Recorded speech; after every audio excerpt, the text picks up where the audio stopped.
It's during last night's telecast. Charles Barkley had some strong words on the state of the franchise right now. Take a listen. Ain't nothing worse than fake hustle. I guarantee you the Rockets going to lose this game. They came out full of energy because they've been embarrassed because everybody been killing them on TV. But I'm guaranteeing you the Rockets are going to lose this game, and they're probably going to lose the game by 10 points. Rockets CEO Tad Brown responded to Barkley on Twitter saying this: Charles would know his entire Rockets career was fake hustle. Skip? Wow, funny. Your reaction? Stephen A. Smith, allow me to say up front for the record that, as you know, Charles Barkley has been extreme in his criticism publicly of me for many, many years on national talk shows, chat shows, late-night shows. And I have always been fine with that, though I must admit those close to me have not been all that fine with it. But because of that, I wanted to just declare this up front. Maybe I'm not totally objective. I will admit, when I saw Tad Brown's tweet, I laughed out loud because it was funny to me, even though it was extreme in its criticism of Charles. I'll get to that in a moment. I had two reactions to this, to Molly's question. My first reaction is, why did these team executives continue to have Twitter accounts? Because routinely, especially in playoff situations, they get over-emotional and overprotective of their team, and they lash out with emotional knee-jerk tweets that they immediately regret, and this one got deleted. So, again, as a team executive, Tad Brown, you're not speaking for you. You're speaking for and representing an entire organization. And your thoughts are going to be viewed as their thoughts, so you just can't do it. And I think every organization should shut down all Twitter accounts of any executive associated with the organization. That's number one. Now, back to the tweet. There is some truth, but only some truth, to what Tad Brown tweeted about Charles's 4 years late in his career with the Houston Rockets. And Stephen A., you'll remember this. Charles came to town with much hoopla, which built huge expectations in Houston. That was a veritable dream team built around the dream. Akeem Olajuwon and Clyde Drexler and Mario Elie, and we can go on and on. It looked like a loaded team, but it was an old team. And it did have one big first hurrah that first year when it made it to the conference finals and lost in 6 games to Malone and Stockton in Utah. But as Charles wound down his career at ages 34, 35, and 36 in his last 3 years in Houston, I don't believe his heart was always in it as his body started to betray him. And in the end, it really betrayed him. Remember what happened to him? He tore a quad tendon that last year and missed the whole year and came back for one last game at the end of that year just so he wouldn't have to go out on such a low note. But the point is, if you view Charles's total career, there were times that on defense, he was guilty of displaying fake hustle, just on defense. He wasn't always committed to playing defense, even though he had high steals for a power forward. He was always, obviously, an all-time great offensive rebounder at only about 6 feet 4 inches, a great scorer at only about 6 feet 4 inches inside and outside. But throughout his career, I think Charles was sometimes viewed as more of a me player than a we player. So if you want to get into fake hustle, maybe that occasionally applied to Charles, but you can't do it as a blanket statement. All 4 years in Houston, it was nothing but fake hustle. So there was some truth to it enough that I thought it was funny. But my bottom line is that Tad Brown should have his Twitter account shut down by the owner that he is close to, Leslie Alexander. Well, I get where you're coming from. I think that people overreact. Charles Barkley is an elite basketball commentator. He's somebody that's incredibly hilarious and funny, except for when he's talking about you, because he really, really, really doesn't like you. And I kind of get on him about that because everybody knows I'm friends with Charles Barkley. I love him dearly, but you know I love you too. And I don't like how he talks about you sometimes. He, being Charles Barkley, as honest as he is, as much as he loves me, tells me all the time, I don't give a damn. We're going to have to agree to disagree on that. I don't like Skip Bayless, and that's all he says. But he'll never do anything to you. He'll never do anything to you. He just feels the way that he feels. That's all it is to it. But let me say this about Charles Barkley. I look at guys, I have no problem with players who or organizations who want to speak against the things that Charles Barkley say. I only have one criteria for them. You need to win a championship.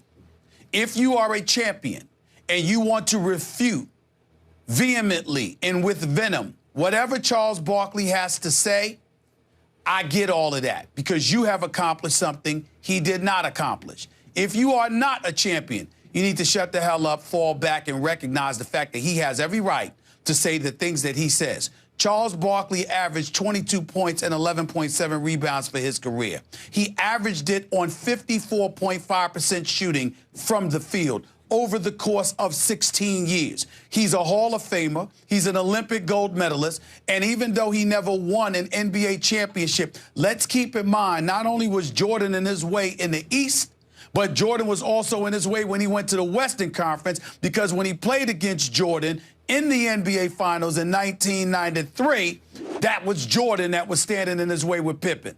This guy was a walking double-double. In his 16-year career, the only time he didn't average double digits per season in rebounds was his rookie year.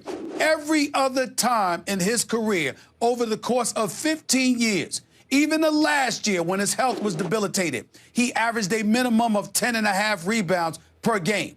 So when he sits back, as comical as he may be, and insulting as he may come across at times, people who are champions are the only ones that have a right to say something to him about it. Outside of that, they all need to shut the hell up. Because the fact of the matter is, the round mound of rebound, okay, who sometimes had questionable conditioning, no doubt about it, still rolled up on the basketball court and was one of the dominant figures in a game in a time when the game wasn't called as soft as tissue paper. At a time when you had the Oakleys of the world and the Xavier McDaniels of the world and people like that, whether it was Ewing and David Robinson and others. The league was hardcore, as you well know better than me, Skip, because you was covering the NBA before I came along. It was rough and rugged. It was very physical. It was a lot of different things. And Charles Barkley was one of the menacing figures in the game of basketball. He put up numbers. He won basketball games. He was consistently competitive.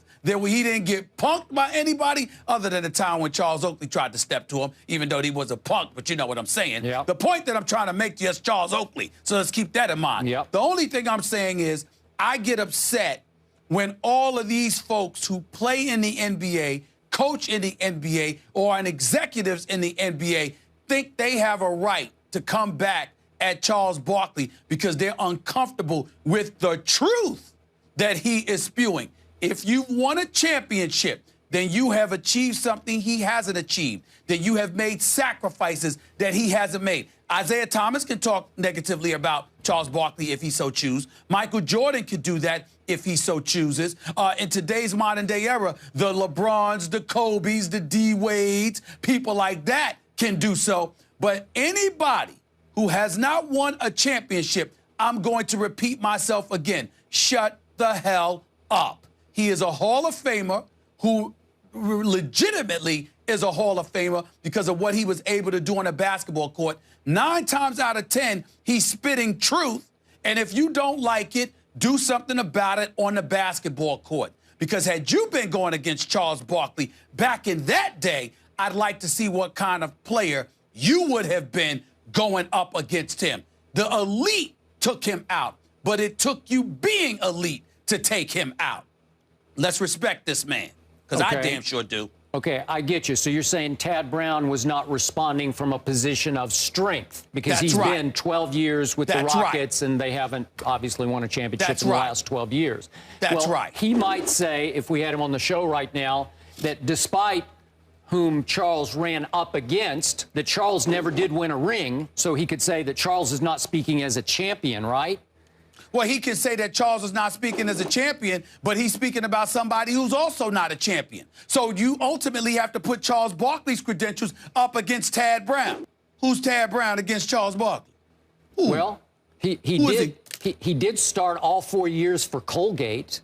I'm just throwing that out. I'm just kidding. But he did. He started all 4 years. He was team captain for 3 years. I'm sorry, bro. I'm sorry, Skip. Skip, I apologize. Not bad. I apologize. Not bad. I don't know if they won a championship or not, but I did not know Very First good Take school. on ESPN. Hold on. Yeah. I did not know that First Take on ESPN2 turned into Comedy Central. I did not know that Skip was a comedian. Yeah, so I'm giving, hold on.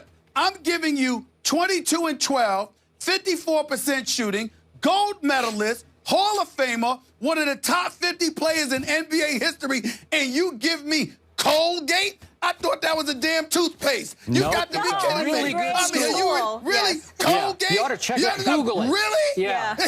Yeah. And you're fun. Skip, I got you. I'm going to defer to you for the rest of the day. That is hilarious. Right. Just, I was making a joke, obviously. Okay, just for the record. Now, you're bringing all this up. Just for the record.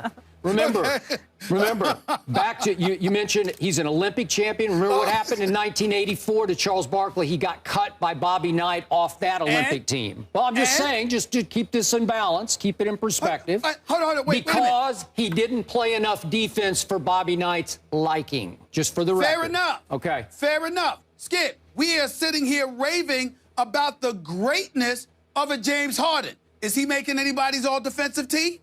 I don't see anybody negating the greatness that he put forth on the court night in and night out based off of that. Yeah. There's plenty of guys that are in the NBA today that weren't Kobe, that weren't MJ, that weren't Tim Duncan, that didn't do it on both ends of the floor, that they're specifically recognized for their greatness as offensive players. And we let that go, we can't let it go with Barkley? Okay, final thought. I got you. To Charles's point, I'm not seeing fake hustle in the Rockets. I'm not. That means they're sort of just going through the motions and basically quitting. I'm not seeing a team that's quitting. They didn't quit last night. They didn't lay down last night and say, please end this quickly. Well, let's be clear. What I believe, and I have not spoken to Charles Barkley about this. I haven't spoken to him since last night or anything like that. But I will tell you this. My interpretation of what he meant by fake hustle is that they're going to come out last night and give an all-out effort because pride and everything else is going to sift into the equation. They don't want people bringing out their broomsticks. They don't want to go into the weekend with everybody looking forward to them getting swept. And as a result, they're going to put forth an effort that should always be there, not just when you're on the precipice of on a brink of elimination. That's what I interpreted his comments as being. But I want to reiterate my last point.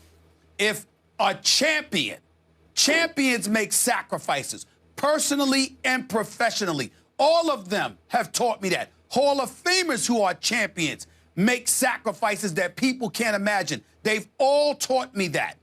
If they want to attack Charles Barkley, I got nothing to say because they've done what he hasn't done. Outside of that, nobody has a right to say a damn word about what he has to say because for people who are not champions, you can't have a more elite resume than him. The Karl Malones, of course, you know, people like that are up there. But those guys that don't have champions, but were elite in every way, and in Charles Barkley's case, box office, because you walk through the turnstiles to watch him play. I agree. I don't want to hear that from anybody about him. I don't want to hear that.